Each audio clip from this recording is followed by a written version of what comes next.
तो घोषणाओं का पिटारा खोलने के बाद अब मुख्यमंत्री अशोक गहलोत चुनावी साल में बीजेपी के हिंदुत्व कार्ड का कार्ड ढूंढने में जुट गए हैं। बीजेपी द्वारा चुनाव में हिंदुत्व के नाम पर हार्ड कार्ड खेलने की संभावना को देखते हुए मुख्यमंत्री अशोक गहलोत भी अब उसी अंदाज में जवाब देने लगे। पिछले 1 साल में प्रदेश का शायद ही कोई ऐसा हिंदू धार्मिक स्थल होगा जहां पर मुख्यमंत्री अशोक गहलोत नहीं गए। देखिए मुख्यमंत्री अशोक गहलोत की देव दर्शन पर यह खास रिपोर्ट। मुख्यमंत्री आवास पर इस वर्ष रामनवमी पर यह मंत्रोच्चार, हवन और आरती की तस्वीरें सामान्य नहीं, खास है। सूबे के मुखिया यानी मुख्यमंत्री अशोक गहलोत खुद अपने परिवारजन और इष्ट मित्रों के साथ पूजा अर्चना में जुटे हैं। रामनवमी हो या फिर नवरात्र या फिर शिवरात्रि, पूरे देश में विशेष पूजा होती है। लेकिन जब बात कांग्रेस सरकार के मुख्यमंत्री की हो तो चर्चा होना स्वाभाविक है। यह चुनावी साल है। बजट में तो पिछले 2 साल से लगातार बम्पर घोषणाएं हो रही हैं। घोषणाओं का लाभ जनता तक पहुंचाने के लिए महंगाई राहत कैंप भी लगाए जा रहे हैं। लेकिन असली बात चुनावी मुद्दे की है। कांग्रेस को लगता है कि भाजपा एक बार फिर से हिंदुत्व का हार्ड कार्ड खेलकर राजस्थान के चुनावी समर में कूदेगी। तो क्यों ना इस कार्ड का कार्ड ढूंढ ही लिया जाए। इसका जिम्मा अब खुद मुख्यमंत्री अशोक गहलोत ने ही उठा लिया है। धार्मिक काम में सबका सहयोग हो, क्या दिक्कत है? चाहे धर्म कोई हो, जाति हो, अपनी अपनी मान्यता है, माने उसके अंदर ऐसा माहौल बना दिया कि हम तो हिंदू है ही नहीं, मतलब हम हिंदू नहीं हैं। ये गलत बात है, गलत बात है, ये नहीं होना चाहिए। देवस्थान मंदिर के रूप में जो काम कर रही है, मेरे ख्याल से आप देख रहे होंगे, पढ़ते होंगे, कोई मंदिरों के पुजारी को हमने 3,000 या 5,000 कर दिया है, उनके रक्षा का वाले अलग पैसा दे रहे हैं, 1-1 लाख रुपए। कोई कमी नहीं है। अभी बात की गोविंद देव जी मंदिर की बात की, 100 करोड़ रुपये का वहाँ पर शानदार कॉरिडोर बनेगा, कोई कमी नहीं है। पर हमें कांग्रेस वालों को इस प्रकार बदनाम किया जा रहा है जैसे कि कांग्रेस वाले तो हिंदू है ही नहीं। मतलब अब चूंकि बात हिंदू और हिंदुत्व की ही चल पड़ी है तो मुख्यमंत्री अशोक गहलोत भी भाजपा को इस कार्ड पर खेलने का मौका नहीं देना चाहते। पिछले 1 साल की बात करें तो प्रदेश का शायद ही ऐसा कोई प्रमुख धार्मिक स्थल होगा जहां प्रदेश के मुखिया ने शीश ना झुकाया हो।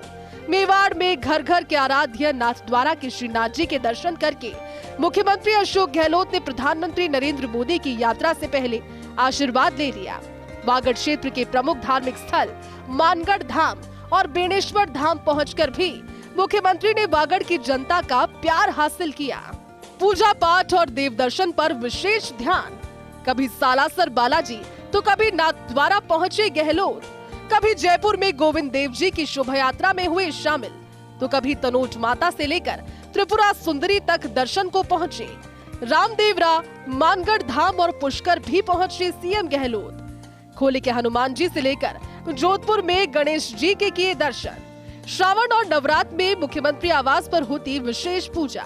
तो वही गहलोत सरकार में देवस्थान विभाग भी है खासा सक्रिय। विभाग की मंत्री भी पद यात्राएं निकाल कर रही देव दर्शन। चुनावी साल में कांग्रेस सरकार का यह सॉफ्ट हिंदुत्व चर्चा में। बीजेपी को उसी की भाषा में जवाब देने में जुटे गहलोत। 1 नवंबर को मुख्यमंत्री अशोक गहलोत उसी पुष्कर घाट पर पहुंचे जहां पर राहुल गांधी ने सबसे पहले अपना गोत्र बताकर देश भर में सुर्खियां बटोरी। महज संयोग ही है या कुछ और, मुख्यमंत्री गहलोत पहले नाथद्वारा पहुंचे। उसके कुछ दिनों के बाद प्रधानमंत्री मोदी भी वहां आए। मुख्यमंत्री पिछले साल पुष्कर गए। इस साल प्रधानमंत्री ने राजस्थान का चुनावी शंखनाद इसी पुष्कर की धरती से किया। नागौर के रेण में राम स्नेही संप्रदाय की प्रधान पीठ रामधाम में दर्शन करके मुख्यमंत्री ने इस संप्रदाय के प्रति अपना स्नेह दिखाया। अब ताजा चर्चा बांसवाड़ा के प्रसिद्ध त्रिपुरा सुंदरी मंदिर के दर्शन की है। यह वही मंदिर है जिसके प्रति पूर्व मुख्यमंत्री वसुंधरा राजे की गहरी आस्था है। राजे के कार्यकाल में इस मंदिर का कायाकल्प हुआ था। सीएम गहलोत तो एक कदम आगे निकले, न केवल शाम की पूजा की बल्कि रात्रि विश्राम भी इसी पवित्र भूमि पर किया। ऐसा नहीं कि मुख्यमंत्री गहलोत केवल देव दर्शन ही कर रहे हैं, बल्कि अपनी सरकार के देवस्थान विभाग को भी एक्टिव मोड में रखा है। कांग्रेस सरकारों के इतिहास में पहली बार है जब देवस्थान विभाग और उसकी मंत्री सक्रिय है। इतना ही नहीं, प्रदेश के बुजुर्गों को धार्मिक यात्राएं कराई जा रही है। विभाग की मंत्री कहती है कि भाजपा सिर्फ भड़काती है, हम काम करते हैं। देवस्थान विभाग के माध्यम से कराए गए कई आयोजन। रामनवमी पर मंदिरों में राम कथा करवाई, हनुमान जन्मोत्सव पर सुंदरकांड पाठ करवाए, सावन के महीने में भगवान शिव का जलाभिषेक करवाया। अब सरकारी मंदिरों में ओम लिखे पीले ध्वज लहरा रहे हैं। 593 मंदिरों के लिए 593 लाख का बजट दिया सीएम ने।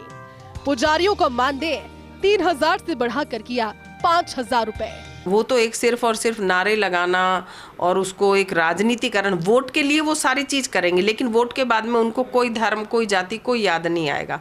और कांग्रेस पार्टी जो करती है वो सेवा की भावना से करती है। हम जो कर रहे हैं, जो पर्व हमारे हैं, उन पर्वों पे हम करते आए हैं, शुरू से करते आए हैं। हम शुरू से ही रामायण करते हैं और शुरू से ही सुंदरकांड का पाठ करते हैं। तो शुरू से ही इन त्योहारों पे जो भी 11 से एकादशी होती है या सावन में शंकर भगवान के करते हैं, सहस्त्र धारा करते हैं, तो सहस्त्र घाट, और ये हम शुरू से ही करते आ रहे हैं। सीएम गहलोत ने जयपुर के आराध्य गोविंद देव जी के मंदिर को महाकाल की तर्ज पर विकसित करने का फैसला किया है। जब मुद्दा चुनावी हो तो मंदिर के साथ गाय की भी बात होगी। मुख्यमंत्री गहलोत का दावा है कि 4 साल में गौ सेवा पर 2500 करोड़ रुपए खर्च किए गए। इसके साथ ही देश में राजस्थान की सरकार ने पहली बार गौशाला के लिए 6 महीने के बजट को बढ़ाकर 9 महीने का कर दिया।